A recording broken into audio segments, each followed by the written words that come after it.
This is a Glass Box Media podcast.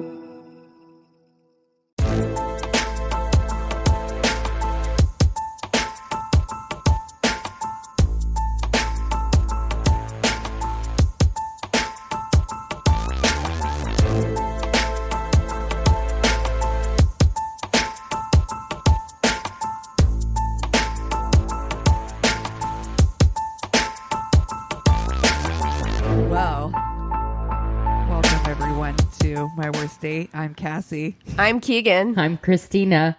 Wow, way to just like come in super hot. I came in hot because I know we will forget to talk or like mention it later because I have so much to say. I have 1,000 things I want to bring up today. First and foremost, I want to talk about something that was just posted on our Facebook account, and it's an article, and it says, woman quits her job so she absolutely can fucking not. Her boyfriend I saw this morning. 2 hours. Nope, absolutely not. I don't need. You have a mommy. I am not your mommy. Women, we cannot encourage this behavior. I'm sorry. I'm not trying to like yuck anyone's yum, as we've said many times on this podcast. But I am like, I feel like this kind of that's an issue for a therapist. I hate it. First and foremost, you have two people who clearly aren't working because every 2 hours he's getting breastfed. How are you living? Oh my God. How are you paying bills? What is happening right now? Listen, look, again, no yuck and yums here. You got a fetish? Great. I'm glad you found somebody who was willing to, that's right, be there for you. But that's right. You found a dog for your Beth. But here is the situation. You got to be a contributing member of society. Like, this is an off work situation. This is not a daily, no worries thing. This is too much. Yeah, I have questions. I didn't read the article, but I'm like, how are you living? Like, she quit her job. Billion. What does he do? Do you guys just work from home and take breaks every 2 hours? Like, what's happening right now? And I feel like, look, be into what you're into, but maybe stop and examine it every now and again. Maybe just check in with a therapist and be like, hey. And every 2 hours? I mean, what are you, a newborn? I can't. I hate it so much. I have chills. I'm not into this whole like the mommy fetish thing. No, I'm not either. Like, why are you treating this grown man like a child? Well, since we're talking about fetishes, absolutely not. I know exactly what you're going to say, and I am upset. Okay, so apparently on Amazon, they have something called the vajankle. It's a new sex toy for the foot fetish. It looks like a fucking nightmare. It looks okay, but here's the deal. I didn't think that people who had foot fetishes wanted to actually stick their dick inside the foot. I thought it was like an outside the foot situation. Right. Okay. I've seen those thumbnails on Pornhub. All right. I thought it was like a dick sandwiched between feet kind of situation, not like a inside the ankle. It looks like a decapitated foot with a vagina attached to it. It makes absolutely the vagina is no inside sense. the ankle. It is really which is distressing. This is where vaginas are, right? You have to cut your leg off. I have to admit that I have gone down Pornhub rabbit holes of random stuff that guys put their dick into. And I will say, as frightening as the vajankle is, it's not the weirdest thing that elaborate, please. No, don't. Please There's don't. been lots of foods. You can see people sticking their dick into foods. The creepiest thing I saw on Pornhub was a guy that had hollowed out like a children's doll, like a Cabbage Patch doll. Oh, no. That was a call, fucking 911 immediately. Oh, no. And I was like, because okay, here's the deal. Okay, typically, even with the vajankle, as uncomfortable as that makes me, and as gross as I think it is, what you stick your dick into is none of my business. Correct. Like, provided you're not hurting anybody, how you get your jollies with an inanimate object, I don't really care. However, that is frightening, right? There's something troubling about a Cabbage Patch doll. Very distressed. Yes. I fucking hate that so much. Yes, I would say reach for the vajankle first. If given the choice, please go for the vajankle. Oh my God. Please. Yeah, well, I hate that. And so glad we started here. If you want to see what that horror show looks like, you can join our Facebook group. That's the kind of fun we get into in there. And again, I don't have any problem, like, have a foot fetish. I actually don't even care. Buy that toy. If that really is how it works for you, look, that is literally harming zero people. Weird, you do but you. Fine. It not for me, but you do you. Here's the thing. When it's just an inanimate object that you see, it looks gruesome. Does. Oh, it looks gruesome. And it does make me question, like, what about this does it for you? Because, like, the outside of feet, I can be like, okay, for some reason you think feet are beautiful. Right, and I'm like, fine. But, like, this isn't that. It looks like, because where the vagina is in the ankle, it looks like where, like, bone should be. Right. Yeah. Yeah. Can you imagine if you, like, went on a date with a dude and then, like, things are going well, you go back to his place. You go to the bathroom. And then you go to the bathroom, you open up the underneath of the sink because you're looking for toilet paper. Or you're just being nosy. Let's be fucking real. Exactly. And you see that fucking thing there? Goodbye. I'm making up an excuse so quick to get out of there. Are you kidding me? Also, as a general rule, can I just say maybe don't keep your sex toys in the bathroom? Yeah. Keep them in the bedroom, in a drawer. It's random. Yeah, exactly. I'm making the case for, we've all got our freak drawer, Sure. Yeah. If I stumble maybe across she's someone's... in there, she's looking for a condom. If I stumble across somebody's freak drawer and it has a loose foot with a vagina in it in there, I'm gonna have to nope right out of that situation. Oh man. I don't like it. Wow. Wow. Speaking of things we don't like, Eric's coworker told him this week that there are two kinds of poopers in the world. Okay. Mm-hmm.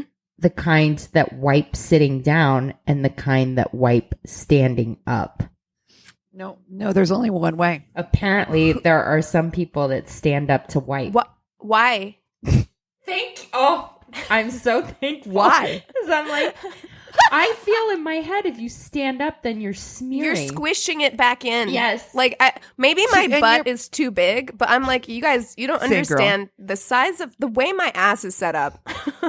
If I stand... Wait, everybody's ass is set up. Some people have really flat asses. I don't know. Maybe it's like it doesn't work the same way. But I'm just saying, if I stand, it's pushing it back together. Yeah, I'm like, is that calling this fake news? Nobody stands up to wipe. That's not a thing. You keep it spread in the seated position. That's right. Yeah, there's more. You can get in there and clean it better. I feel like you stand up, you're not getting all of it. Stands up? What weird family? Again, I don't mean to judge. If this is something that happens, if you do this, please write in and let us know what the logic is there. Yeah, I need to know. And somebody grew up like standing up to wipe. Because parents teach their kids how to wipe. Yeah. So do I recall, or was this a bad nightmare? A knife? Yes. Oh yeah, that's what I was about to say. What? Did you guys? It was all over Reddit like a few years ago. Oh my God! Let me tell you the story, Christina. Okay, it wasn't a nightmare. Yes, it was a knife. Where this guy or a girl, I don't know who it was, the person on Reddit was like saying that they were at someone's house and they took a shit and it was like a massive shit. And then they came back out and they were like, sorry, I couldn't find your poop knife. and the guy was like, I'm sorry, what? And they're like, your poop knife. And they're like, whenever you take a big poop And then you have a knife that you keep in your bathroom to cut it in half so that you can flush it down the toilet. And they were like, what? Absolutely not. We don't have a poop knife. No. And then Reddit was split in half between families who had poop knives and families who didn't. No. I was like, Not. That can't fucking be real. That this is a thing, apparently. Wow. Yeah. Absolutely not. Are there Keep just it clean. multitudes of people that take enormous shits? Like whole family Question. of huge shitters? I guess so. Question. Have you ever been in somebody's house and saw a knife No. in the bathroom? That's the thing. How are you splitting down Reddit with like a 50-50 on this when I've never in my goddamn life been in a bathroom that has a fucking poop Yeah, knife what do in you do? it? You hang it from a Never. string on a tack? That's what I remember them talking about. Like, I remember somebody saying it was like hung from a string on the side of the Disgusting, toilet. also. Like, how do you clean it? Fuck out of here. How does it stay clean? I have In the so many questions. dishwasher? And I just am horrified by humanity with the entire opening of this episode. Well, I mean, does your family have a poop knife, listener? Please let us No. know. I'm very curious about the way that other people live. Or is it the same people that poop and then wipe stand up. Oh my God. And as they're No, if standing, you're they taking take the poop knife and they cut their poop in half. No. If you're taking shits that are that big, you absolutely should not be standing up to wipe. You should not. I'm so sorry. Oh No. my God. Oh my God. Oh my God.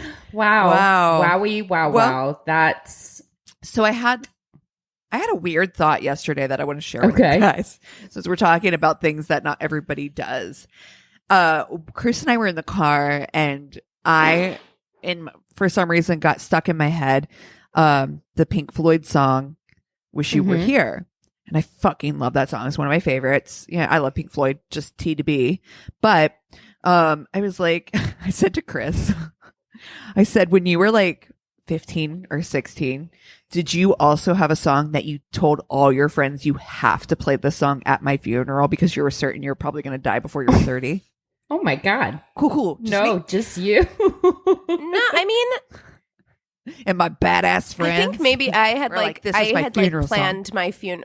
You know what I did, which I think I've talked about on this podcast before. I didn't plan my funeral so much as I planned my Dateline episode.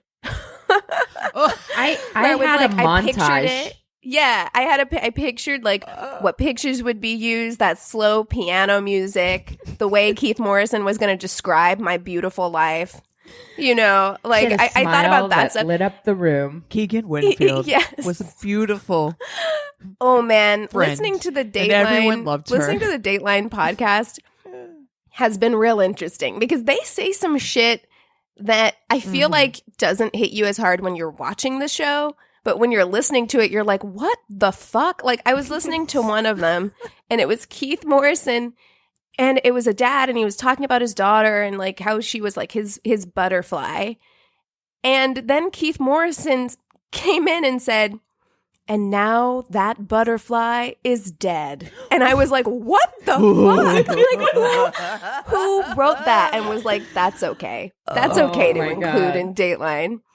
Wow. Ugh, Keith awful. Morrison is Wow. He almost at times like I'm like, is he making fun of these people? Like he almost seems like sometimes I almost catch him where I'm like, he's making fun of these people. I don't even Yeah. know if He's sly. is or if it's just the way he talks. Like there's just something about the cadence of his voice. I'm not sure. But I did love it. Last Christmas, the Dateline podcast released episodes that were just Keith Morrison reading like Christmas stories. Like he did How the Grinch Stole Christmas. Yes. And I actually listened saw to that. it and it was wonderful. Oh, he's a treasure for sure. It was beautiful. Absolute treasure. So here's the question then. If you had a song that you were going to pick out for a 16-year-old you to tell all It your would have been friends to In play My at your Life by the funeral. Beatles, 100%, at 16. That was my wedding song, you bitch. You asked. That's awesome. Dude, 16-year-old me? But it is a great Oh song. my gosh. I do have it tattooed on me, for Christ's sake. Mine would probably be at 16. It would be Subterranean Homesick Alien by Radiohead. Perfect. Yeah, I was and still am totally obsessed with Radiohead. In fact, I know we all do this, like in the shower. Like you have conversations, you finish arguments, you sing. I make up situations. Finish arguments in the shower sometimes. Like this was just yesterday. I was in the shower and I was pretending that I was auditioning to be in Radiohead with Tom York and we were singing together. Amazing. Oh, fucking amazing. Do you guys play pretend in the shower? Or is that just me? No. I absolutely do. I play pretend all the time. I play pretend all the time. If I'm home alone and, I could start a whole pretend situation with the mirror. I really could. Me too. I do that shit done it all the time. Oh, yeah. Yes. Dude, Quar has done some really weird stuff to us. Just kidding. This is just real life. Yeah, this was all before quarantine. This is... have whole fucking conversations in the shower for a made-up fucking situation that is literally never going to happen. I don't do it in the shower. Yes. I don't do it in the shower. I like Keegan can also anywhere, but I don't know why. I feel like I do it less in the shower now because I'm always listening to podcasts when I take showers. Like showers and gardening are my podcast listening time now that I'm not like commuting. So I'm always listening to podcasts in the shower now, which keeps me mentally busy. But before, whenever I was just like taking showers, listening to the sound of the water, there is something about that like white noise of the shower that facilitates good make-believe. Oh, yes, absolutely. My best make-believes are in the shower, 100%. I've had some good ones. So soothing. And my podcast time, actually, I took the day off yesterday and I have wireless headphones and a fucking pool floaty. I was in the pool for hours yesterday. I'm really jealous because podcasts and fucking floating on the pool, drinking some White Claws. It was phenomenal. I'm jealous. My pool has been closed. And so I've been listening to podcasts outside on my balcony, but then I started to feel kind of bad because like everybody is spending more time on their balconies, including my neighbors, that means. And so I was out there just listening to Case File, like full volume, talking about like cutting people up and putting them down the drain. And I was like, Case File. I was like, maybe I should turn this down. My neighbors are like, excuse me. You're like, it's a lesson. It's a course I'm taking. Don't worry about it. Have you ever felt that way? Like when you go through the drive-thru and you're listening to like a brutal true crime podcast? I'm like, turn it down really fast before I roll my window down to get my food. Inevitably, I'll be listening to like our podcast or like MFM, and they're always talking about something like sexual or something. So it's like full volume, and I'm like, I'll have a number 2, and it's like anal and cocaine, and I'm like, no. Oh my gosh. Speaking of fast food, I have to tell you guys this. So I had a hard week this week. This week has been a tough week for me, and I was I was like, fuck all of this. I'm taking a bath. Like, whatever. I'm getting in the bath. So I got in the bath, and I was like in there for a while, and Anthony had like left, and then he came back, and he had a box of donuts and Taco Bell for me. Yes. He surprised me with Taco Bell and donuts, and I cried. Yep. I cried in the bathtub. You should marry him. Those are the best. And we've talked about it before. Like, get you a fucking guy that is going to just think it's not the big stuff. It's never the big stuff that really gets in and gets into your heart and is the stuff that melts you. It's little things like that. You know, like when Eric will go to the grocery store by himself and come back with salt and vinegar chips, you know, and some flowers. Yeah. It's just like, it's so little and it's so cute, but the kind of person that's going to take that extra effort for you or think about you when they're not around you, it's fucking beautiful. That's love. Yeah, and can recognize if you're having like a hard time. Yeah. And can think of something to do that will make you feel like a little bit better. Dude, now I want Taco Bell. I haven't had Taco Bell in a minute. I was just thinking the Did not regret it at all. Would recommend. 10/10. Would recommend. No regrets. Yeah. Oh my God. Yeah. You know what? We should fuck, marry, kill fast food. Yes. We've never done that. Yes. Yes. So I'm choosing That's Taco good. Bell because I have to. I'm choosing McD's, man. Classic. Cool. Okay. The Golden Arches. Like Wendy's or Burger King. Well, you know we're from Columbus, Ohio, the birthplace of Wendy's. And I know. And Dave Thomas. I told you I have an autographed I know. Dave Thomas. They bring their own unique, like both Burger King and Wendy's offers different things. They bring different things to the table. Yeah. I used to have nightmares I love Burger King's about fries. the Burger King. Like he would like crawl. I hate and that chase mascot. me. I don't like that mascot. It's horrible. I find him creepy. Well, the McDonald's mascots are pretty fucking creepy too. If I'm honest, the Grimace, fucking Grimace. Jesus, He is creepy. He is like scary Barney. Okay, I think that I owe it to my hometown to go to Wendy's. Good choice. Yeah. I do like Burger King fries better and that damn chicken sandwich, but But you know what? Wendy's has a pretty good Wendy's. chicken sandwich. I usually get their spicy dude, that chicken number sandwich. one all day. Number one Yeah. all day with cheese. What's the number one at Wendy's? It's just the single Burger? It's that square burger. The single with cheese. I used So fucking good. okay, so back in the 90s, to the younger listeners, back in the 90s, parents just kind of let their kids run around and do whatever they want. Yeah. So I was like 9 or so, and I had a Razor scooter, and I lived in Las Vegas, and me and my friends would Razor scooter probably like 3 miles or so to Wendy's on our own at like 9 years old. And so we felt very independent at this time. And so I would always go and get the bacon cheeseburger because it was like $2 or whatever. So good. I would get the bacon cheeseburger with like a shit ton of packs of ketchup. And then we would just get waters and just put packs of sugar. Sugar Just water? sugar water. Just sugar water. Oh my God. We could go and like eat for like $2, like literally $2. And I felt so sophisticated. So, you could just live your own life. I mean, honestly, you might as well have just moved out of I that know, point. You could honestly. really raise yourself. That's how I felt. I could take care of myself completely.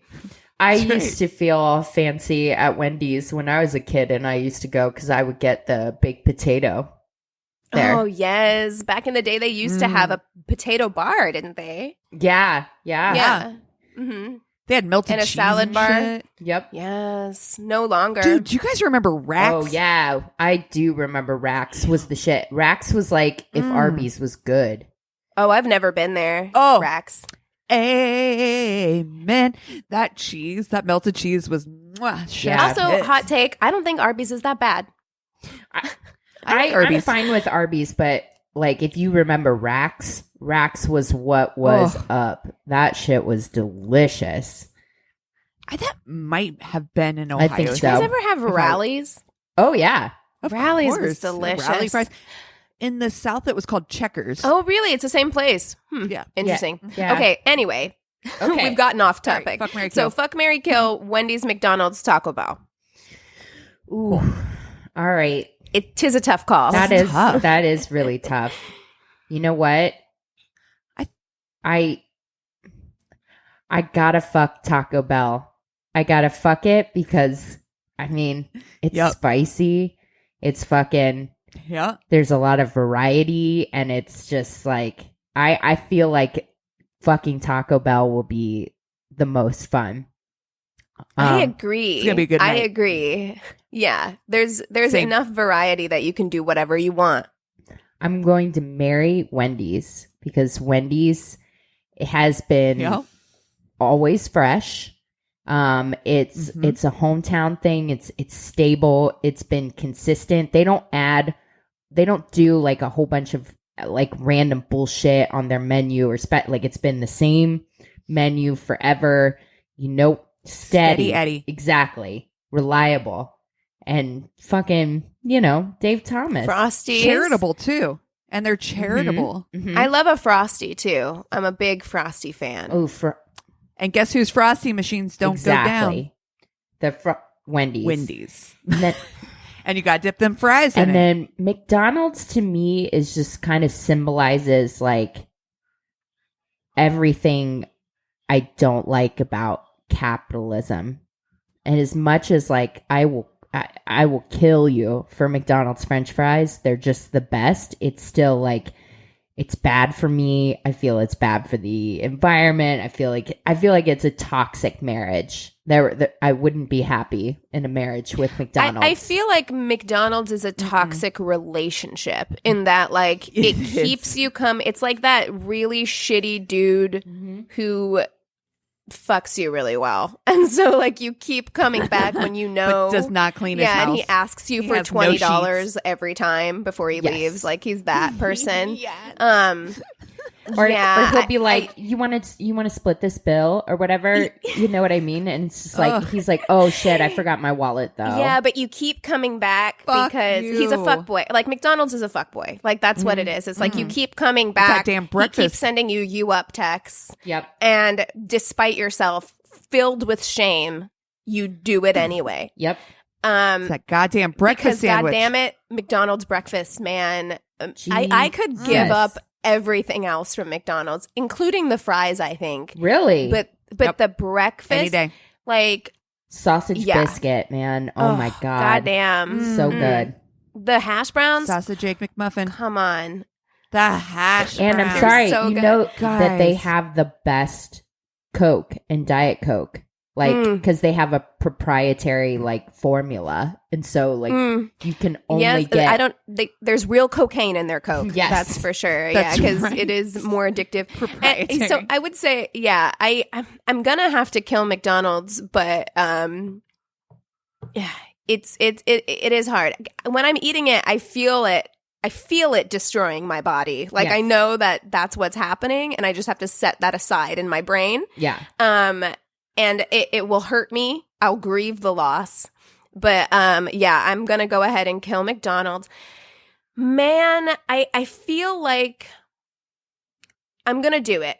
I'm going to do it, and I'm going to marry Taco Bell. Mm-hmm. Now, I know that it will be a wild, wild marriage. Probably not always the best marriage, but I keep going back to Taco Bell. I think it's meant to be. Yes. For me. Yeah. I think soulmates. I just can't quit. I just can't quit you, Taco Bell. I can't quit you. So, and also they have the most of all fast food chains. They have the most meatless options. Mm-hmm. So I'm feeling good about that. A lot of my friends who are like vegetarians still eat at Taco Bell. So yeah, I'm gonna marry Taco Bell, and then I'll fuck Wendy's. Wendy's will be like a good down home Dickin'. Yeah. Dickin'. Yeah. And good old dick down. I like that. Dude, Wendy's, like fucking Wendy's makes me think of like how that couple in the Lifetime movie fuck. Do you know what I mean? Where I'm like flannel shirt fucking. Yes, yeah. For some reason we're on a bale of hay. I don't know why. It can't be comfortable. No. But you and it's do it just anyway. Like deep, slow, down home fucking. Mm-hmm. Yeah. And we're going to have Frosties afterwards. Mm-hmm. Mm-hmm. Yeah, I'm feeling good about it. Yeah. That's what I'm going to do. I hate it. This sounds terrible. I definitely don't want a lifetime fucking. Sounds like the most boring thing I've ever heard in my life. But I am definitely going to fuck some Taco Bell. That's my Taco Bell will like tie you up. Yes. Taco Bell. Yeah. They'll cover your body in hot sauce. Mm-hmm. That's right. It's going to be spicy. Muy it's going to be caliente. very, very. Exactly. And Taco Bell has a sense of humor. Have you seen the hot sauce packets? Mm-hmm. It's going to be fun. Yeah. Man. I am going to marry Wendy's. I'm not going to love that down home. I was just going to say, I'm shocked that you're not going to marry McD's, because I feel like McD's is probably like Wall Street McD's broker. has nothing to offer me. I feel like I don't know. I do. Money. I feel of the three of them, McD's is the richest one. Yeah, for sure. McD's is going to private fly you places. God damn it. Way to ruin I'm sorry. it. That's I'm the sorry. truth. I'm like, we know you, Cassie. I'm like, you would be way happier in a marriage with McDonald's than you don't want to be in a Wendy's. flannel covered marriage with Wendy's, but I mean, maybe you do. Wendy's is great. Wendy's, McDonald's ain't got nothing to offer me but breakfast. That's true. You're right about that. I mean, he might be rich, but I will only see him for 5 minutes in the morning. Yeah. That's it. Every day. But then, yeah, you got your lover. You've got your Taco Bell lover on the side. So, correct. I mean, this is true. We're not trying to force you into a marriage with McDonald's. I just thought we'd throw out the possibility. I really want to marry Wendy's, though. I don't see Wendy's as the flannel covered fuck up. I didn't say they were a fuck up. I like it. Well, that's how I pictured it. That's what it turned into in my head. I don't see Wendy's that way. Like, to me, Wendy's is steady Eddie that I get, like, that I can get behind. And I think that he's just going to be like, I don't know. If I was going to make Chris one of these brands, I think Chris is Wendy's. Yeah, I agree. You know what I mean? Steady Eddie. I agree with that. Doesn't get too hyped or too... Wendy's is like, gonna let like, you sleep in, reliable. and when you wake That's up, right. Wendy's will have The fixed your dishes are plumbing. Like, that's how I feel. Yeah. Yeah. Wendy's will have brought you coffee in bed. Yeah. Mm-hmm. Yes, you're right about That's that. right. Well, I like that. That was good. Fun. What an open, huh? You guys want to take 5 and we'll come back with stories? Yes. And we're back. All right, I'm going to kick us off. I cannot wait for my crazy in love. I'm very excited. We will have so much to say about it. Anywho, this story comes from Reddit. I remember Valentine's Day 2019 like it was yesterday because of one particular couple. Background is that I'm a bartender at a chain pub in the UK. So basically we serve pub grub. We have the head chef named Mike joke, and our main clientele is our regulars who usually only want pints of bitter. Also important to note that out of 50-ish tables, we only have one booth and everyone wants to use it. So Valentine's Day 2019, we have quite a few bookings, including some for the booth. So that table is booked pretty much solidly all night. It would be a case of couples finishing food, table gets cleaned, and the next couple seated. So it gets to be about 8, 9 p.m., and this couple walks in. He asks to be seated in the booth and is told that it's booked all night. He gets a bit pissy about that and asks for a nice table and if they can have table service.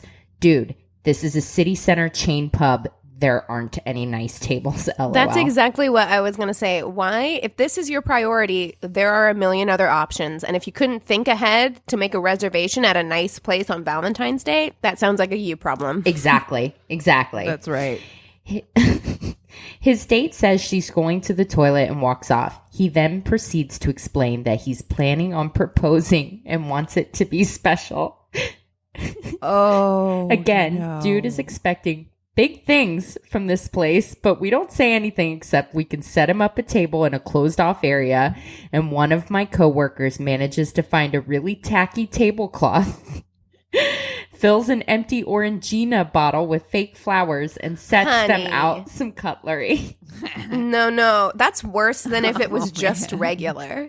Like, that's worse. You know what I mean? Now you have this weird... Did they, like, fucking meet there or something? Is this the Boxcar Children? Like, that's what it evokes in me. Is like, I remember that vividly, reading the Boxcar Children, and that's what they would do. They're like, we went and found a blanket that we're using as a tablecloth and an empty can for these flowers. And I'm like, absolutely not. No, not for the proposal. On the side of the road. This is already above and beyond what normally happens since you get your own cutlery at this place. We also don't usually do table service, but the boss wanted to make a good impression, I guess, so I get that task for the night. I go over to take their order, and she says she'd like a sirloin steak. Before I can ask her how she'd like it cooked, he interrupts and asks her to get something off of the 2-for-1 menu. Honey. No. She looks pissed. Clearly, this is strike 2 for this guy, and it's going terribly. She asks why he didn't tell her that before she looked at the menu, and he said, "You know I like to save money. Why would tonight be any different?" Oh, my God. She looks like she's about to walk out, so I offer to give them a few minutes and take my leave, honestly just kind of glad to be out of there. I go back after a few more minutes, and they order off the 2-for-1 menu. Food comes out quickly. They eat, and then he orders a bottle of Prosecco. Since it's Valentine's Day, we really pushed the boat out and put a strawberry in the glasses, LOL. Oh, man. Oh, I really wonder if they're actually served in champagne flutes or if it's just like Plastic cups. A glass. No, just Pint a glass. Like a big fucking pint glass. Exactly. Then comes the big moment. I'm just going over to see if they like dessert, and I see him going to get down on one knee. So I grab another waitress on shift, and we're watching from the corner. Oh, I love him so much. He went and got somebody to go like, watch the tea spill. I know. That's hero behavior. So we're watching. He's like, I want to share this. We're watching from the corner, and this is where he makes his final mistake. 2019 is the year that Poundland released a placeholder engagement ring. For those of you that haven't seen one, the ring comes in a red heart-shaped box that is inside a bigger square plastic box. He made the rookie mistake of not only leaving the ring box in the plastic box, but also leaving the big black price sticker on there that said £1. Whoa. Everybody, pause. What? First of all, Wait, what is Poundland? Is this a dollar store? Secondly, it sounds like it's like Dollar Tree, only it's like their Dollar Tree.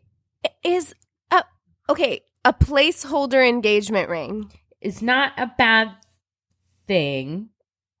But here's the deal with this whole thing, and this is what I was going to say before we even got to the ring.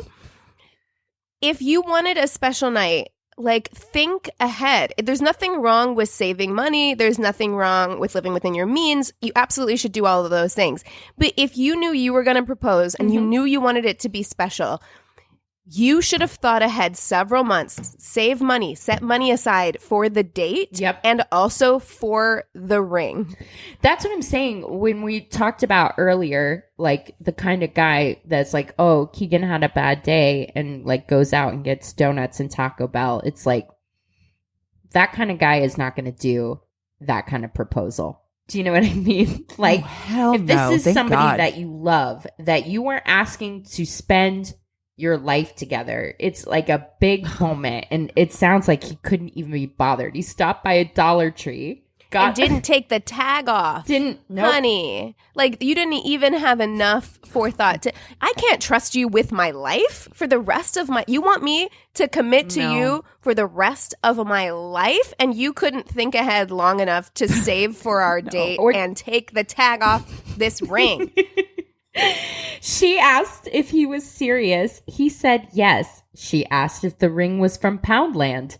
He said yes. She asked if it's a placeholder ring so that she can choose her own later. He said no. She asked why he would propose with a Poundland ring. So is the placeholder... All right, I understand better now. So the placeholder ring is designed because more women are wanting to have a say in their engagement rings. Right. Okay. That concept is fine with me. Yes. That's an okay concept. But he's saying this ring that cost me $1, this bubblegum fucking ring that I got... That's going to turn your finger fucking green. Immediately. Yes. Immediately. This is your ring that I want you to wear for the rest of your life? Oh, yeah. He said, you know I like to save money. Oh, God.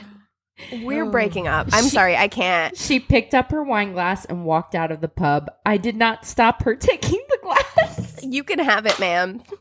You've been through enough. That's yours now. And I guess that answers that question. They served the Prosecco in a wine glass. Yeah, great. There you go. Honey, I mean...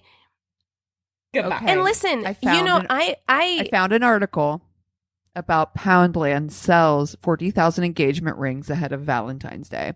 So I have pictures of these. Please show me. Tragic monstrosities. Oh, honey. I mean, it looks fake. I can't really. Is it no. like a sapphire sorry, situation? can you see? Oh, no. They're $1. Oh, those are definitely look plastic. fake. Oh, they look fake as fuck. Oh, dear. Oh, no. Oh, I hate man. that. I hate it so That's horrible. much. I had to see what this Poundland bullshit. To be honest, I was actually Nonsense expecting it to be was. worse. Because did you guys ever see that? Yeah. Did you see that Reddit post that was like, that my guy proposed to me and is pissed off that I don't like the ring and I want to get a new ring? And everybody at first is like, yeah, you're the asshole, whatever. But then she's like, nah, look at this ring. And it was literally like, it was a giant, it was probably like an inch big. And it was like a heart-shaped like topaz or something. It was like horrifying. And then everyone was like, nah, you're They're like, right. you're in the right. He has no right to be this mad about this. I'll try and find a picture of that for you guys. But yeah, I have no problem with people who don't want to spend a lot of money on stuff all the time. Like, Right. that's fine. Sure. I care more about like who you are as a person more than like what you make or what you're spending or like anything like that. But to have absolutely no regard for the fact that like you're asking somebody to commit a lifetime to you, that's a really big deal. And then you're also giving her a piece of jewelry that is expected to last a lifetime. Exactly. Like, that, you're supposed that piece to. of jewelry is going to last a day if you're lucky. The first time you wash Right. your hands, like that fucking cheap And- foil coating will come off of it. And you know? women should also have a say in a piece of jewelry that is going to be hopefully on their finger forever. Yeah. They should have a say. They should be allowed to have a say. We should remove the stigma Exactly. from that. Yeah. That's crazy. Yeah, I picked out my own ring. No No, regrets. I already told Cassie what I want, so I can, I already got it. Yeah. I'm on it. All right. So mine is from an email that we got, and it says, "Hey ladies, I've been debating on whether to send this story, but I've had too much time on my hands lately, so I'm going to Nice. submit it." So my sister and I we're about 1 year apart. 1 year. I can't words. So we do everything together. We also had an extremely strict parents and went to an all-girls Catholic school because the idea of having a seemingly perfect family was much more important to my parents than happy kids. I won't dive too deep into my weird childhood, but knowing how crazy they were is important to the story.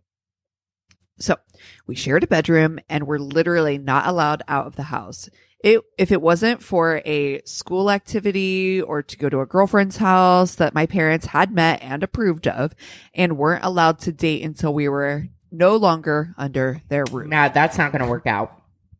That's long crazy. time. I don't have a problem with parents setting boundaries. Like, and I actually, as an adult, I am like, okay, your house, your rules. I get that, but till you leave their home, you should actually. I feel like, and this is me like dipping my toe in where I have no fucking experience or anything. But here's my thought.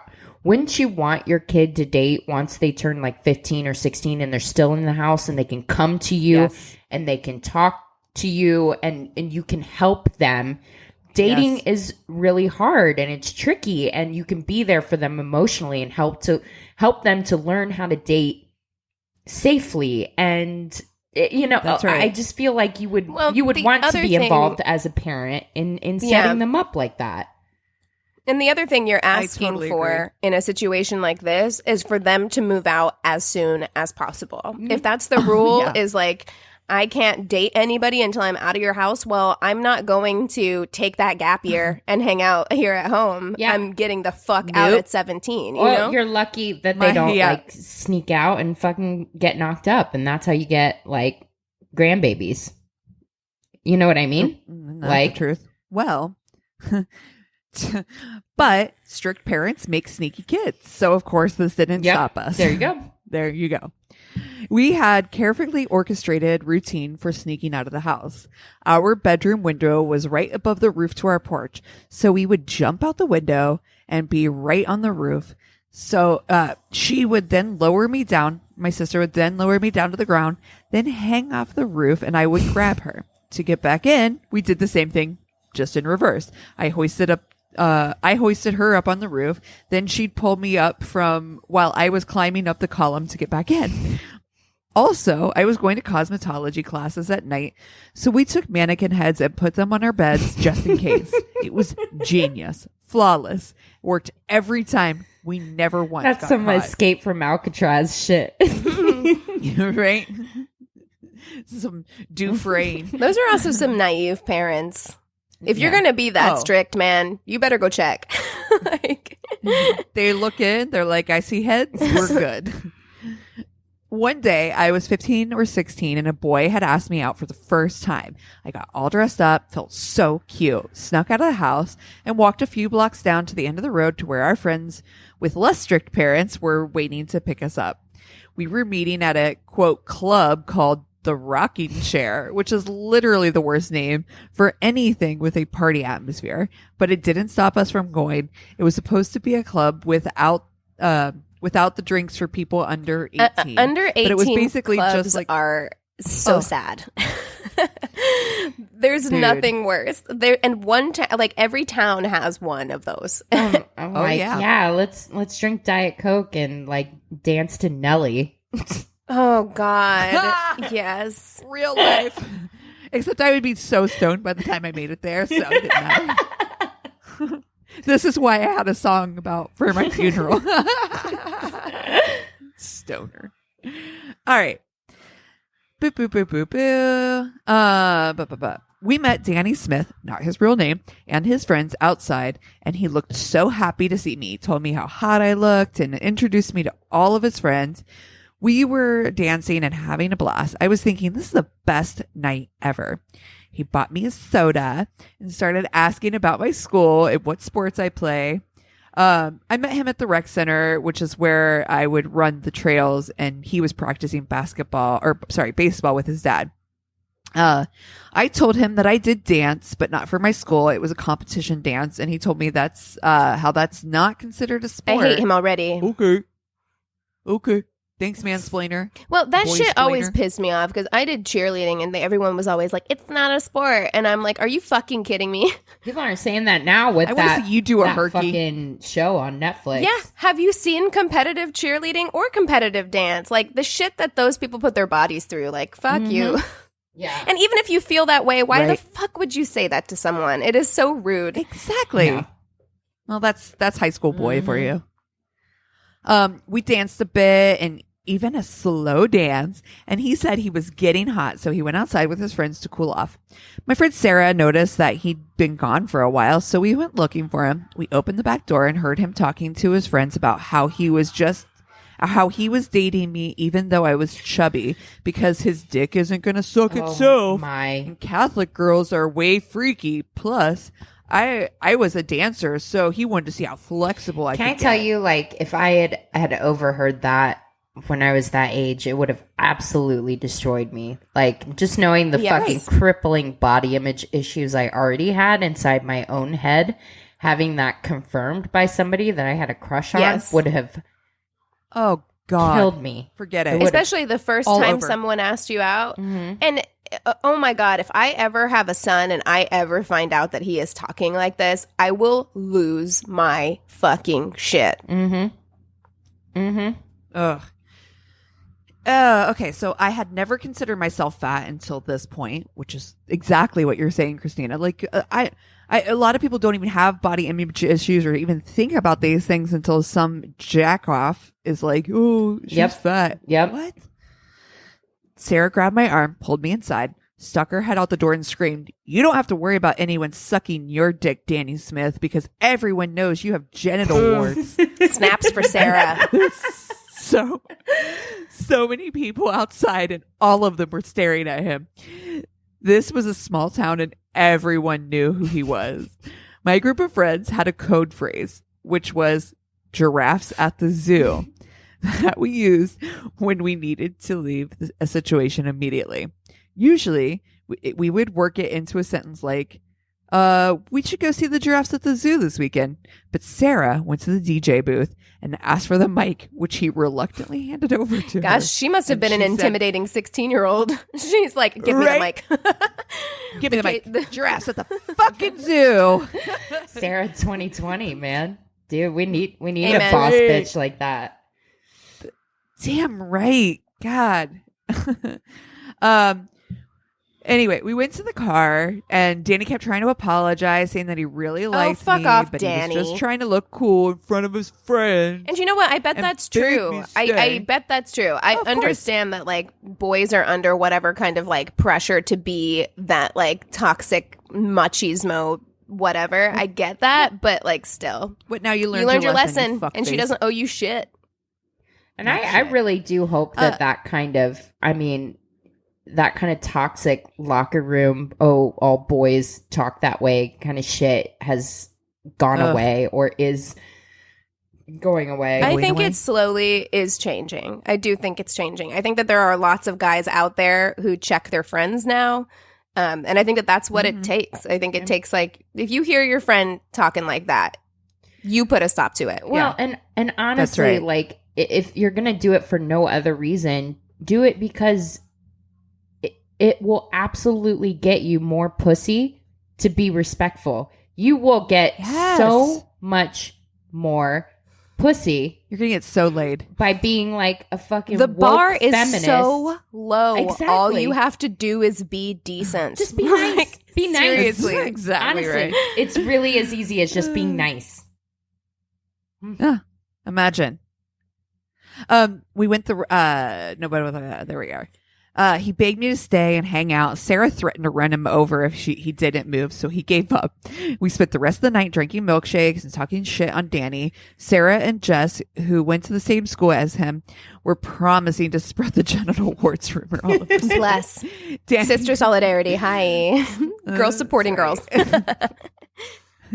Danny called and texted for a few weeks, but no response. He finally gave up. He randomly messaged me on Facebook last year and told me I looked great. I'm pretty, so I said, not bad for a chubby girl. And said, he's like, you were never chubby. You just had curves that I wasn't ready for at the time. Fuck but off. Now I'm ready. Oh, I hate him. I laughed and said, well, I'm engaged now. And he said, well, if that doesn't work out, you should give me a call. By the way, dude is an amateur douche and is not high. I remember the car ride with my friends more than what Danny said, but I'll never forget that this is the moment that made me so insecure for years. Over one stupid thing one stupid boy said. Sarah is still my best friend. These girls are still my core tribe of friends. And we also still use the phrase giraffes at the zoo as a code phrase. And because of this date, we refer to every shitty date or relationship as he wasn't worth sneaking out for. There you go. Oh, I love that. He wasn't worth sneaking out for. That's right. Yeah. Assess your risk. That's right. She says, love you ladies. Your podcast is the best one I've listened to. And during this quarantine, I've listened to a lot. Keep it awesome. Yay. Oh my gosh, I love that. Okay, guys, are you ready? Because we have not had a story like this in a minute. Oh, Prepare yourselves. Okay. Okay. Oh, I am strapped in. I went to a small engineering college, and there were like 9 girls in my program, one of which was extremely hot and very cool. I was neither, but can be funny, and I use that to my advantage. Aw, You know I like a funny guy. Oh, yeah. Over the course of 6 months, I slowly woo her to the point where I'm fairly confident that she will say yes upon asking her out. This was in the 90s, by the way, when you still had to manually ask girls out. Manually. A few more weeks go by, and I finally ask her out, and she accepts. I'm completely smitten with this girl. I pick her up at her sorority house, which is an awkward deal if you've never done it before, because a dozen girls answer the door to check you out. I love that. The girl's like, we're going to run you down. We're going to assess. Yeah. Like, Sounds no, right. she's not home. Yeah. Actually, we've decided. Yeah. I take her to the best restaurant I can find / afford, and so far everything is going great. Best Applebee's meal ever. Because they're in college, so for sure. Right. I order a bowl of soup of the day and an entree. She orders something inconsequential to the story. As you can guess, the soup du jour is black bean soup. The waiter is this much more... This waiter is much more attractive than me. He's a late 20s guy who is obviously scoping my date and subtly flirting with her. So my machismo is activated. So much so that when the waiter suggests I order a cup of soup versus a bowl, as their bowls are, quote, very large, I take it as a shot across the bow of my fragile masculinity and insist that I can handle the bowl. Dude, oh no, but can your bowels? He just tried to help you out, bro. He was like, oh, son, don't get the bowl. He's like, what, you think I need a cup like a pussy? How dare you? How dare you? I'm a bowl man, not a cup. Bowl man. So... The bowl is delivered, different than and it's spoon more man. of a tureen. You easily could have fed a family of 4 with leftovers, but now my dumbass has to not only finish it, but do so acting like it's normal to eat a gallon of soup, as I made a big deal of it. A gallon of bean I soup. eat the soup, and I'm already Thanksgiving stuffed when they bring out my entree, which I obviously have to eat as well, or admit to the handsome waiter and my date that I'm an idiot with such a fragile ego that I can't take an obvious suggestion. Oh my God. This is fucking perfect. Despite my obvious physical discomfort, my date cannot seem to tell that I am so uncomfortable that I may explode from either end at any instant. Furthermore, as I get up to use the bathroom, my date asks if we can stop by her sorority house on the way to our movie so she can pick up a sweater for the cold theater. Despite the obvious, I say, no problem, and we get up to leave. As I'm walking to the car, I get what feels like a knife to my belt line, followed by a gurgling noise as 8 pounds of shit are transferred from my intestines to my colon. I'm still not worried though, as we drive to her place, as it's like 5 minutes to the theater.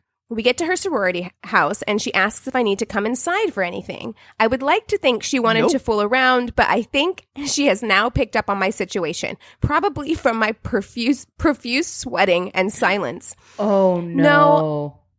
No, I'm fine. And she heads inside to get her coat and do God knows what else, because she's in there for what feels like an hour. Then another sharp pain. Another gurgle. Oh, no. I have now sweat literally through my clothes. He left. Please as I realize I have to shit, and I have to shit now. I get up and run to the front door, which isn't helping my situation any, as I desperately scramble to fling open the front door to the sorority house. Locked, of course. It's too late.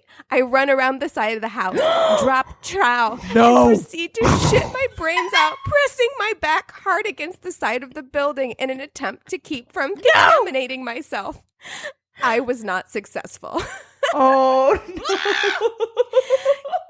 You shit on my house. You shit on my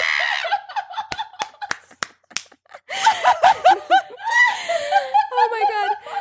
Though I immediately felt physically better as I put myself back together, I realized in sheer terror that both my shoes and lower parts of my pants have been splattered. I start putting together a plan of action. Run to the car, run home, explain later. When as I'm heading to my car, spot my date sitting patiently in the passenger seat. Oh no. Oh no. No. Somehow, on the spot, I came up with what I thought at the time was a brilliant excuse, that I also had to stop by my house to change as I stepped in dog shit while relieving myself on the side of her sorority house. No. She spared me from having to explain why I could not wait to use the bathroom at the theater. I assume she was distracted by the horrible odor in the car, but more likely she knew the truth. Oh, no. Whatever the case, this angel did not make me elaborate on anything, and we had a great time for the rest of the evening. No. until she got home and saw that there was shit splattered. How is there? She didn't go home and get shit splattered all over the side of that fucking house. God, you shit on my house, dude. Some landscaper is gonna have a very bad day. Yes, he's calling. He's like, get the power washer. I'm not touching this. Oh my God. Black bean soup shit all over the side of the house. Oh my God. An entire fucking big ass bowl of it too. Oh my God. And ate an entree. Sir. Oh my God. The soup is a side. There's no shame in getting the cup. Yeah. Oh my God. Fucking hilarious. Well, are you guys ready? Because I've got a juicy Crazy in Love for today. That's not the words I want to hear right after that story. Okay. Oh, juicy. Yeah, exactly. I have to see who recommended this because somebody actually wrote in and asked if we had done this. And I was struggling this week trying to think of like a Crazy in Love and just... I know what you're doing. Yes. It's a good one. It is a good one. Okay. It's Whitney Slaughter. So big shout out and thank you for the story. I cannot believe we haven't done it because it is a seminal story. So good. It's the story of Betty Broderick. Okay, so I know they're doing a show on this, but I know nothing about the story. So this is going to be Dirty John season 2. Amanda Peet is going to be playing Betty Broderick. I'm so fucking excited. Fucking love also, Amanda Peet. LA Times is going to be releasing a podcast called It Was Simple. I listened to the trailer for it. Fucking sounds like Chef's Kiss. Podcast. Oh, hell yeah. Do you know when that's coming out? Can't wait. I need a new true crime podcast. Yeah, I subscribed, but they've only released the thing, so I don't know when it's going to come out. What was it called again? It Was Simple. The Betty Broderick Murders. Okay. And I think it's going to be like a series that's going to go like really into depth. So if you like the thumbnail that I'm giving you, you can subscribe to that, and I'm sure it's going to be freaking amazing. But for me, I listened to like the Female Criminal podcast episode about her. I watched like an American Justice about it. And so yeah, that's where I'm getting most of my information, but we'll start from there. Okay. So let me pull up my notes here. I even took notes. I know. Look at you. Okay. Fancy. Okay. Fancy. So Elizabeth Ann Bouchelia was born in 1947 to a big Catholic family. She was the third child of 6, and her family was well off. Like, they were taken care of. They had maids. They had, like, she just grew up being like a very upper class kind of person, and it was imposed upon her early by her mom that like your goal in life is to marry a nice Catholic man who's going to make a living, and you are going to be a wife and mother. Like that's the life that you have. That's the only dreams that you get to have. That's what life is supposed to be. You're supposed to be a good wife and mom to somebody that's going to pay your way. Look, that works for some people. And if that's what you want out of life, wonderful. But you can't do that to your fucking kids. You can't decide what their future's going to be. That's terrible. Well, yeah. And then there were, that psychologist, he's like really, I think his name's like Parker Dietz or whatever. You've seen him a lot. If you watch any kind of true crime, you would recognize him. But he lays the groundwork because he diagnoses her with narcissistic personality disorder. And he says, the mom? No, the Betty. In that, in that he says it stems from her childhood, in that she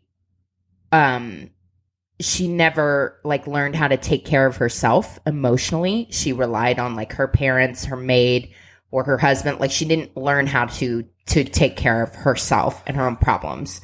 So I'm going to throw something out there, and this might get me in trouble, but don't have kids if you are not ready for them to be fully formed human beings with their own thoughts, opinions, they can make their own decisions about what they want their life and their future to be like, they're not carbon copies of you. So if that's what you want out of a child, you're going to be disappointed and or you're going to severely damage that child. But this is also like considering the time, like she was born in 47. So she grew up like Leave It to Beaver 50s where like that wasn't so like uncommon that like that was everybody's options at everybody was like that, but they shouldn't have been.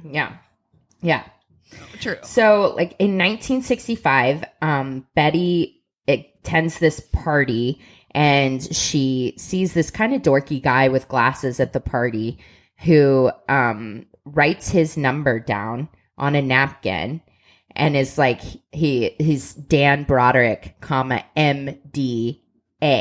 And he told her that the MDA stood for medical doctor almost. And she was like, he's kind of like dorky, but he told all of his friends that night, like, that's the woman I'm going to marry. Because Betty was a mother effing stunner back in the day. She's 5'10", blonde, gorge. She was like, she could have had any guy. She dated a lot of athletes and stuff. And Dan was kind of on the shorter side and, you know, kind of dorky and stuff. But he was persistent and he won her over. And I guess... Well, and he's a doctor. Almost. So... Almost. What clinched it for Betty is on their first date, he put so much thought and planning and effort into it that's what won her over. What'd we say? Yeah. C boys. So they get engaged and they get married in 1969, and their first few years of marriage are rough. Like, he's still in school. He's finishing medical school. And so Betty's having to work, and she got knocked up. They had their first kid within their first year of marriage. He looks like Harry fucking Potter, by the way. Yeah. He's cute. I think both he's cute. I think he's cute in that picture, yeah. But yeah, he so like she's working, she's pregnant, he's still in school, but it's like he's almost done with med school. So she can tough it out. However, he gets done with med school and he's like, you know what? I don't really want to be a doctor. I want to be a lawyer. And so I'm going to go to Harvard Law School. And he's like, I'll make a lot more money if I can be a medical malpractice attorney. I remember the details of this story now. Mm-hmm. Okay, here we go. So she's like, like, all right, fine. So the next, 3-4 years, she puts him through Harvard Law School. She works. They have 3 more kids. So she is expected to do, and this is somebody who grew up with maids, like never having to clean or do laundry or do any of this stuff. So she's a homemaker, she's the breadwinner, and she's a mom to 4 kids. She fucking hates it. She hates it. She's miserable, but this is the contract that she signed up for marriage. And she's like, there's a light at the end of the tunnel. If I just get through this, we'll get the life that we want. And it happens. He graduates from Harvard Law and gets a job at this prestigious firm in San Diego. They move there and things are starting to happen. He rises up quick. He gets like bonuses and stuff, pays off his school loans. Things are now starting to look up. They finally, motherfucker, she gets to like leave her job and be a homemaker. And he's out there making that money, getting them into the country clubs, getting them lavish vacations, a boat, a freaking Colorado ski home, another really big home in like this ritzy neighborhood in San Diego. So like things are happening. And this bitch is like nothing less than what I exactly. She's point. Like, I did my fucking time. Well, I earned this. Okay, never mind. I'm gonna refrain because I know where this is going. Yeah, go ahead. Exactly. So he's like, things are good at this firm, but I think I can do better on my own. Start my own fucking firm. And she's like, yes, more money, do it. So he does. And he's hiring staff, and he hires a legal secretary named Linda Kolkina, who is a gorge 21-year-old. And Betty was like, I'm sorry, you don't hire women at your firm. You don't remember that contract? And she is just fresh-faced. She's 21. She's beautiful. She looks like Betty when she was 21. And she gets insecure about it. She's like, she remembers going to a party, like a work party, where he called Linda beautiful, and she saw the way that he looked at her and was like, oh my God, that's the way he looked at me. And so she starts getting really insecure about it. And he goes, you're crazy. Nothing is happening with us. Oh, you're being a psycho. Like gaslights her to the point where on her 36th birthday, she takes all the pills that are in their house and slashes her wrist, tries to commit suicide. The next day, he like wakes her up or whatever and like takes care of her and continues to say like, you're crazy. Nothing's happening. You need to get help. Okay, so I'm crazy. Cool. But instead of making me feel better about this situation where you could simply just not call me crazy, you could do anything to make me feel more secure. Like, there's no reason why she should be feeling this way in a relationship in the first place. If Anthony had a secretary who was 21 and good looking, I wouldn't feel threatened because I understand our relationship. Yep. He would never put me in a position where I would need to feel insecure about the situation. We would have conversations about it. So, hey, maybe try those things. Yeah. Maybe try working on your relationship with your wife instead of saying that she's insane for feeling insecure about the situation. Yeah. So, and also they're in their 30s. So he's getting ready to turn 39, and he buys himself a flashy red Corvette. He's buying himself all these tailored suits and just like total like cliche midlife crisis shit. And she jokes at 39, that's fucking early. She jokes with him about it. You know, this is the freaking 80s, you know? And so they're like early 80s. They're doing it. He's fucking rich, and he's starting to turn into like that. He gets himself a nose job. It's one of those like Wolf of Wall Street douches. Exactly. And so she makes these elaborate plans to go to his firm and surprise him on his 39th birthday. She comes with like flowers and a cake, and she gets into his office, and she notices remnants of a chocolate cake that's been eaten, bottle of champagne that's empty with 2 champagne glasses, and him and his assistant are gone. And so his other secretary are like, oh no, he left for the day. So she sits there and waits until it gets dark and realizes he's not coming back to the office, goes home, takes all of his tailored suits out of the closet, takes them to the backyard and waiting to set some. Waiting to exhale. Amen. Dude, light that match and walk away. So that's what she did. She burned all of it. Next day, and Dan comes home and sees the ashes in the yard. He doesn't say anything. He just orders more suits. So that's where this fucking relationship is at this point. It takes a couple more years for it to finally break down. It's 1985. So they've been married since 69. That's 16 years. They have 4 kids together. These poor kids, too, are just like sitting there watching their marriage, like their parents' marriage deteriorate, watching mom burn all of his fucking suits. Oh, like, yeah. Can you imagine? Yeah, it's so traumatizing. And having to watch that and just be in a household like that, no bueno. So 1985, Dan finally cracks. He's like, I am leaving you. And the dynamic in the relationship previously had been like, if they got into arguments, Betty would always threaten to divorce Dan. And so I love that. infuriates her more, where she's like, You're leaving me, Exactly. you Harry Potter looking motherfucker. Exactly. Seriously? Yeah. I regret saying he was cute. I do think he was cute in that picture, but So he's like, okay, yeah, I'm leaving you, and I'm not gonna talk to you about it. I'm not talking about it. If you want to say something to me, tell it to my fucking lawyer. And she's just like, she just wants to talk to him. She's like so angry and gets even angrier because he will not pick up the phone. He won't talk to her. And then she finds out he's sold their house underneath her, which he found a legal loophole where he was able to do that.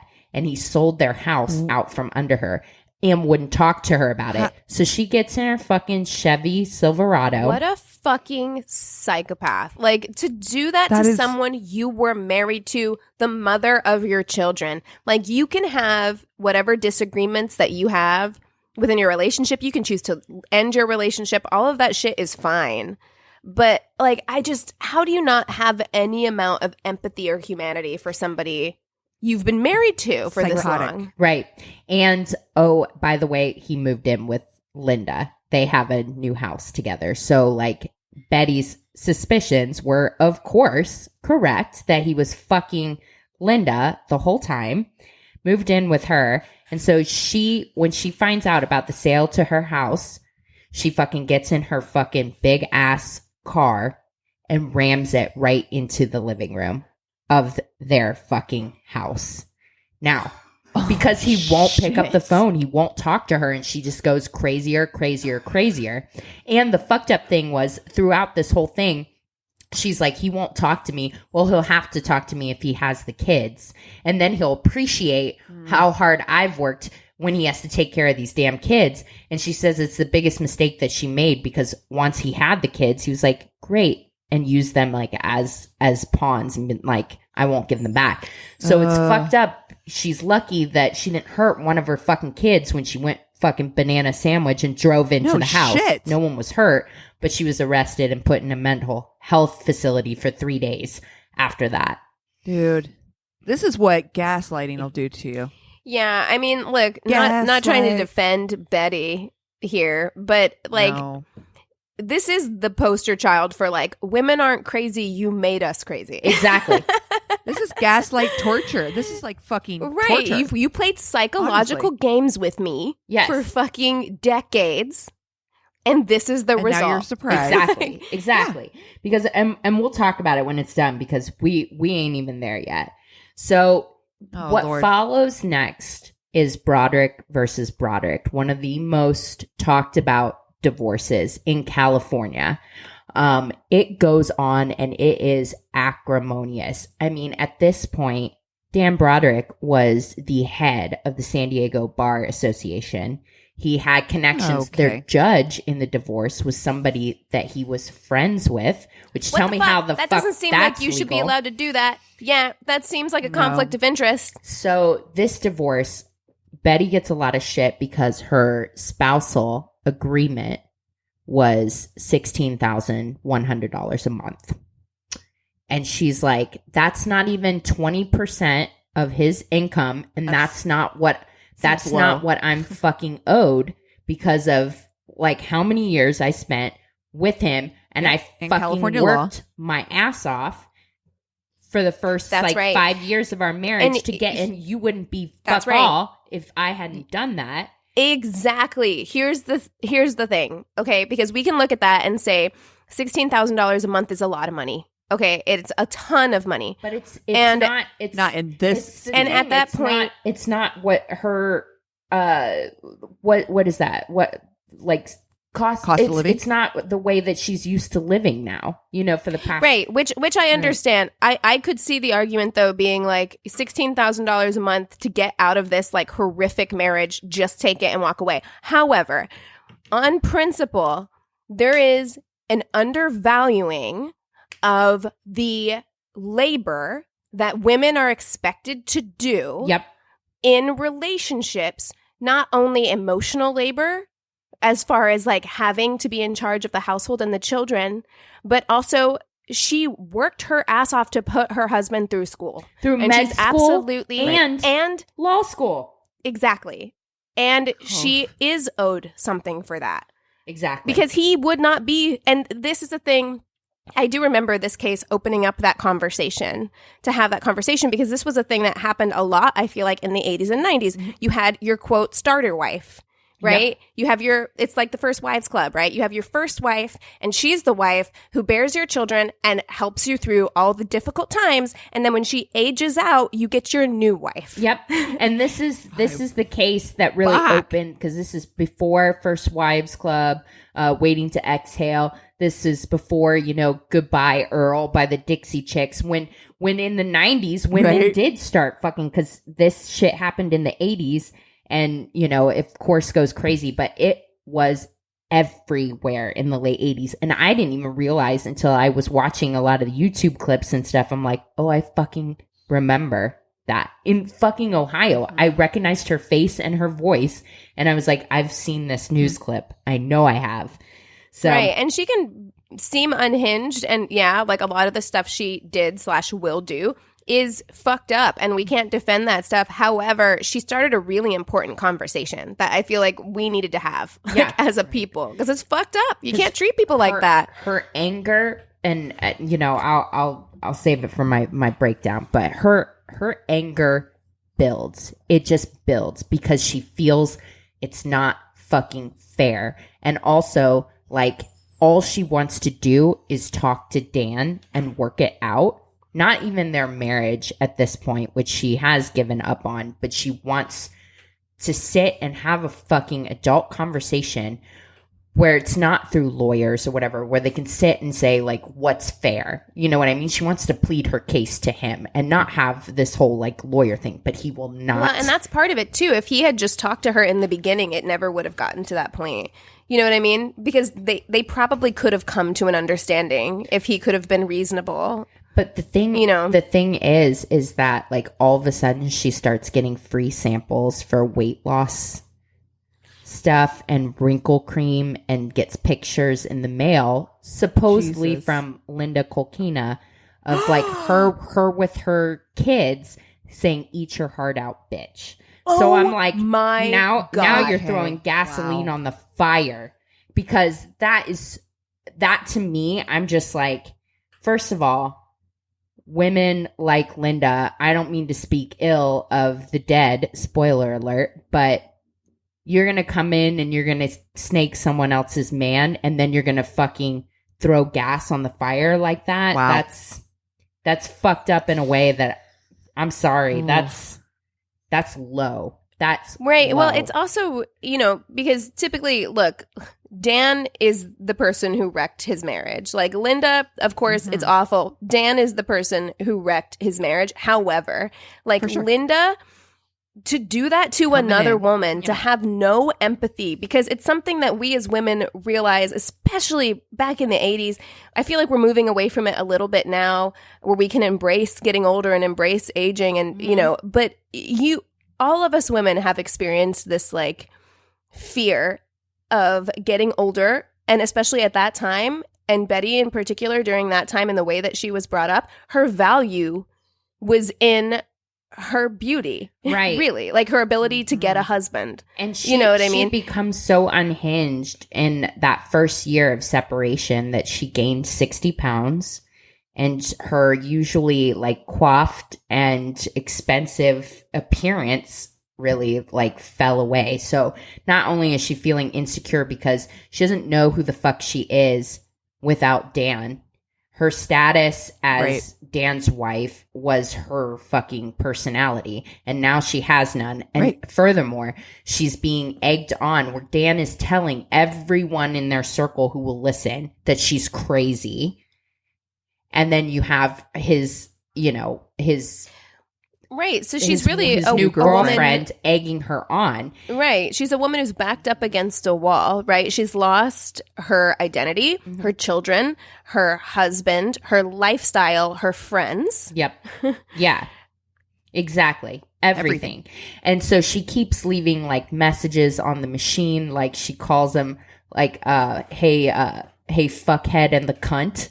And which they record and they use against her in court. Course. And so I feel like she really needed a friend to tell her, hey, don't do that. Exactly. I feel like Dan and Linda had this whole thing of egging her on to make her look crazy so that they could, of course, not get out of paying her. All part of the scheme. Exactly. So it was all part of the scheme. She's leaving messages. She just wants to talk to him. She just wants to try to fucking work this out. Well, finally, there's like this note that his lawyer sends her about something about the custody agreement, or like, hey, we're going to, she wanted to take the youngest kids to go trick-or-treating, and this lawyer sends her a thing like, no, we decided no. And so she stays up all fucking night, just pissed. Can't do anything about it. Can't yell at Dan. Just that rage boils over and she can't get to sleep. Oh, so that's the worst place. I think everyone's been in that place where you're just so angry and you have no recourse. Outlet. Outlet. Nobody. So she gets into her car. She drives over to Dan and Linda's new house. She uses her daughter's keys to get in, goes up there, goes to their master bedroom, which, by the way, the cover that they have on their bed is their marital cover. No. And I'm like... So Linda rustles and goes, call the police. And that's when Betty shoots 5 times. She shoots Linda in the chest and the back of the head, and shoots Dan and then misses twice. Dan goes, okay, you got me. And goes to reach towards the phone, and Betty calmly walks over and pulls the phone cord out. Yes, sir, you think this is a game? And then walks away, drives off. Later that day, of course, their bodies are found, and Betty turns herself in to the police. She doesn't deny shooting them. She doesn't really remember the shooting, but she's like, it was self-defense. I've been abused for too long. I couldn't take it anymore. Like, this is where I'm at. And I believe that's true, but that's not how self-defense works in court. No. You can't just drive over to somebody's house. It's not. But their first trial, it turns into a media circus. Court TV runs the whole thing. In the first trial, 2 of the jurors were like, we're not going to convict her. We're stuck. So they're like, Dan is such an asshole. Mm-hmm. That even though this obvious premeditated murder, we can't do it. She was up for first degree murder, and 2 of the jurors were like, we won't do anything but manslaughter. Like, that's where we're at. Wow. And so imagine being that much of a dick. Yeah. That a jury is just like, I mean, we dislike him so much that we are not willing to convict. And I actually happened upon a blog from San Diego from that time, where a bunch of people that had worked with Dan and Linda and knew Betty and knew the situation and are in the comments, and it is spicy because share. They were all here. I'm getting it up right now because I was like, no shit. You know, this is my favorite shit. I love it. We know what you mean. They dump on Dan and Linda. They say that they were terrible people, and that, I mean, and just like everybody, I mean, it's mostly like women commenting, but basically saying they had it coming. They had it coming 100. Wow. Don't feel bad whatsoever. Well, okay, here's the thing. People lost their lives. These children were put through an incredibly traumatic experience. I'm absolutely not saying that any of that is okay. What I am saying is, how did they expect this to end? What did they expect to happen? Right. There was no way this could have had, and maybe they, didn't expect her to come in and shoot them, but what kind of ending did you think was? I think I think that Dan and Linda had to feel, we're going to drive her so crazy that she's going to end up in the home, and we're not going to have to pay for anything, and we're going to have these kids, and we're going to live happily ever I think after. maybe they were pushing That's her what to they kill thought. herself, because I'm just like, what other, there's no way this could have ended positively. And the other tea that I found out from this blog was that Linda was still sleeping with her ex-boyfriend. Confirmed all the way up 3 weeks before her wedding to Dan. So she... Oh, shit. So even though people call her all kinds of fucking names like gold digger and all this shit because she was, 21. Dan was like 44 or something at this time. And they're like, she's just using him for his money. She's like, no, really love him, like blah, blah, blah, blah, blah. And then come to find out she was fucking her ex-boyfriend. I love him, but I love this other guy's dick more, basically. Yep. Okay. I love his money. And But I love his dick. Exactly. So yeah, she gets off after the first trial. She's still in jail. They go through the second trial. Same trial pretty much, but this jury sees it differently. They don't do first degree murder though. They do second degree. However, the judge, instead of making her sentence run like concurrent, he does 15 years to life for both of she has to do both of them. So she has to at least serve 18 years before parole. So 19 years she does in prison, and she cuts up for parole. She ain't sorry one fucking bit. And they're like, well, then you ain't getting out. And then they try to parole her again. A couple years later, she's like, still ain't sorry. And they're like, all right. And so her next parole opportunity is 2032, when she'll be like in her 80s. Like, she's going to spend the rest of her life in jail. And here's what is so... And she's going to be 80 years old and be like... She's stubborn as fuck. Fucking do it again. She's stubborn. I'd do it again. Still so angry. And that, to me, is the real tragedy of this story, is that at the end of the day, she ruined her own life. It is so tough to feel wronged by somebody or feel like there is injustice in the world. We all feel a little bit of that every single day. There have been people who have fucked me over big time. And what does it serve me by holding on to that anger or hate towards them or having to get back? It serves you nothing. Serve me anything. Do you think that's the problem? If I had $16,000 a month to live on, maybe it wasn't as great as the life I got to live, but I'm out of a shitty marriage. That's exactly. I get the that's opportunity. exactly it. She's 30 fucking and 7. I understand.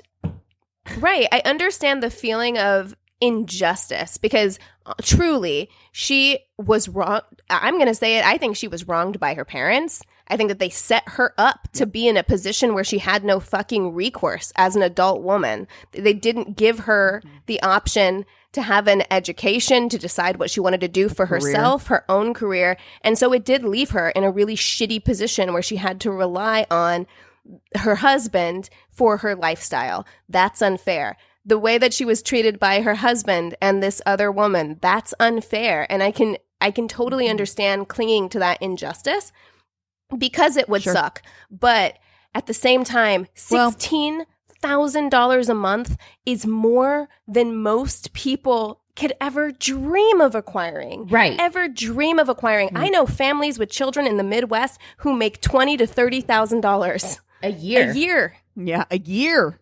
So, a year, not a month. So the thing is, I understand it, and I understand how unjust it is. But truly, if she had just taken it at that point, it would have saved her and her children so much pain. Yeah. And that's 2 lives. The thing of it is, though, is to the point that you're saying, Christina, at some point you have to like take your own life into your hands, which is that, you know what? Shit happens. Everybody's got a story, and everybody's had people shit on them, and but if you live in this cycle of anger and animosity and there is no consequence to the person who's wronged you. They don't give a shit. Well, they don't there give were a shit, which I guess is why. Well, I guess until you get to the point where you actually physically harm them or murder them or whatever. But it serves you no good to live in this place, and the only person it hurts in the long run, in the long term, is yourself. Yeah, and I mean, I had to do a lot of anger work in therapy because anger, and you guys might understand this as women, anger is not something that we're really taught how to feel and how to express as women, and it is a natural emotion. No emotion is bad. It's actions that are bad or good, but learning how to feel anger, express it, and let it go were a big part of like the 2 years of work that I did in therapy, where it is okay to feel angry, but you got to let it go. You can't, it's like she just let that eat her alive. And just like she could not let it go. Once she brought it in, she couldn't get rid of it. It's also why it's so important to have friends. Which is a consistent theme here from Cassie's story. But she clearly didn't have anybody. Like, if you had someone you could turn to or vent to or a therapist or somebody, like someone you could talk to. Because I'll be honest, like, if I'm left alone with my thoughts about like how somebody has wronged me, I will replay that over and over. I will take my make-believe shower time. Oh, yes. And I will replay those conversations on a loop. And the actions that you're going to take, you're going to be replayed in that shower time. Exactly. Right. And so I'm just like, God, man, if you're feeling those feelings, find somebody you can talk to, find someone you can turn to, because that's what you need. You need somebody to give you some fucking perspective. Yeah, absolutely. Because at the end of the day, she could have taken the second chapter of her life and like made a choice to be happy. She had every opportunity. Honey, $16,000 a month. Go move back in with your parents for a little while. Go back to school, figure out what you want to do, and create something amazing for yourself. Exactly. And it's not like their marriage was happy anyways, so it's like, take that as a win. But she looked at it as a loss. Yeah, go find somebody who loves you. Yeah. There's 7 billion people on this earth. Somebody is going to treat you like a queen, okay? Yeah. Well, guess what the loss is now? The loss is your fucking Oh, yeah, kids. because that's the loss. That is the loss, because 2 of her kids don't fucking talk to her. And two do. So it's split up the family.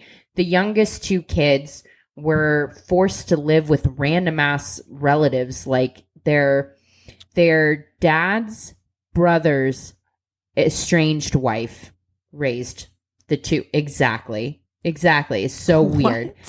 Wow. So, and then, they finally, like when they got to be like 15 or 16, they were like, can we please live with, so-and-so that we know? Like one of them, I think, went with the mom's grandparents or whatever, and another one went to like a friend's house and basically like finished school there. It was like, I don't want to live with random Aunt Kathy anymore. Yeah, right. Not my real aunt. Dude, that would so be Uncle me. Ray's I'd be like, can I weird please wife. with my friend? Can my friend's family take me in for a bit? Just like a year. I have a year left. I'm just gonna stay here. So that is my telling of Betty Broderick. Angry Betty Broderick. I mean, I get the anger. Wow. I really do. It's really hard not to feel for her. To that whole podcast, I was actually thinking the same thing. When they really stretch it out like a series podcast, and I think because there were so many women that identified with Betty. There were so many people that were like, I completely get why she did it. I don't know if anything makes me more furious than injustice, than feeling like I've been wronged and that there is no justice. Because I feel like, I was raised in the optimism of the 90s where we were told, like, if you do good things will come to you. And so it makes me really, I can totally see why people would relate to her being as mad as she was, right. But you're absolutely right. At that point, you got to get some perspective and let that shit go because she ruined her life. She's spending the rest of her life in prison. Yeah. So what are you guys watching this week? Well, I started The Great on Hulu. Oh, I want to watch that. It looks hilarious. I really like it. Yeah, I really like it. And I was telling Cassie the other day that like Elle Fanning is oftentimes like hit or miss for me. Like sometimes I think she's a little boring. I don't know. I'm just more of a Dakota girl myself. But she's really good in this. It's very silly. But it's done by the funny. same people that did The Favorite, right? Is it? Yeah. Oh, it's so. great. The costumes are great. It fills that void that Harlot's left behind for me. Yeah. So I would recommend it. I think Nicholas Hoult is so fucking cute, even though he's such a piece of shit in this series. But yeah. Right, not in real life. I don't know. Maybe he is a piece of shit in real life. Who knows?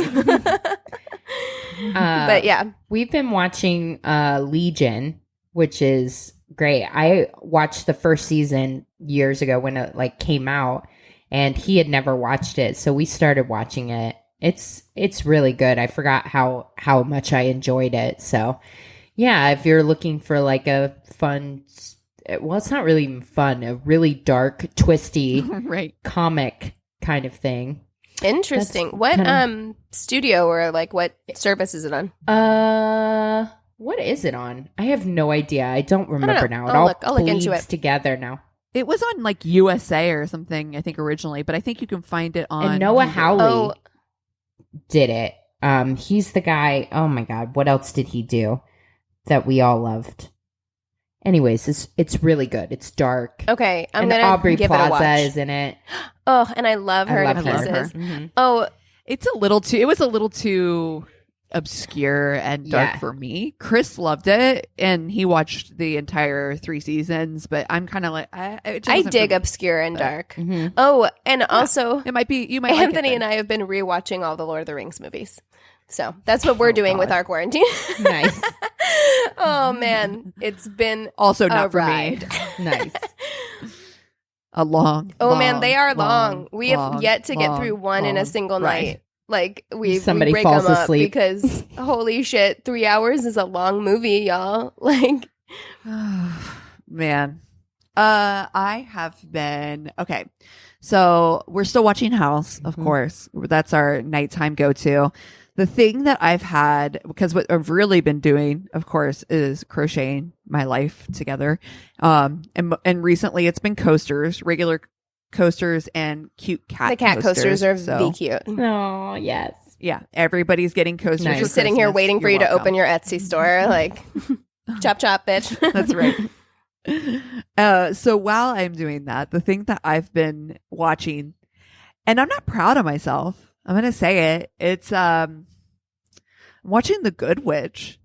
And No shame. It's terrible. There's no shame in that. Oh, it's The what? It's not good. It's exactly what you The think Good it's going to Witch. be. It is the Lifetime version of. And here's the thing: her witchiness is so like, I'm a witch. That I mean, you know what I'm saying? Like it's like the most Basic lame. bitch witch. Oh, the most basic bitch witch. She has like a live, laugh witch. Oh, on her. honey. You know what I'm saying? Oh, like, it's no. that- She's a home and goods she doesn't. witch. Great. She is. But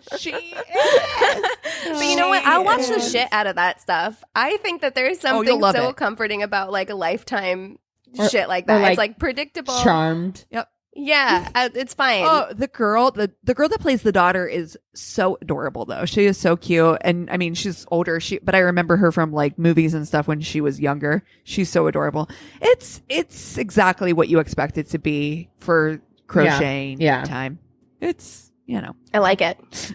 Oh, well. Yeah. If you guys have stuff that you want us to watch, or another shout out to the person that was like, hey, have you done this story yet? You were a lifesaver. Do that, please. Just reach out, say hello. You have a story, you have anything for us, go to our one-stop shop of a website. It's myworstdatepodcast.com. And we love you so much. Cheers. Cheers. This is a Glass Box Media Podcast.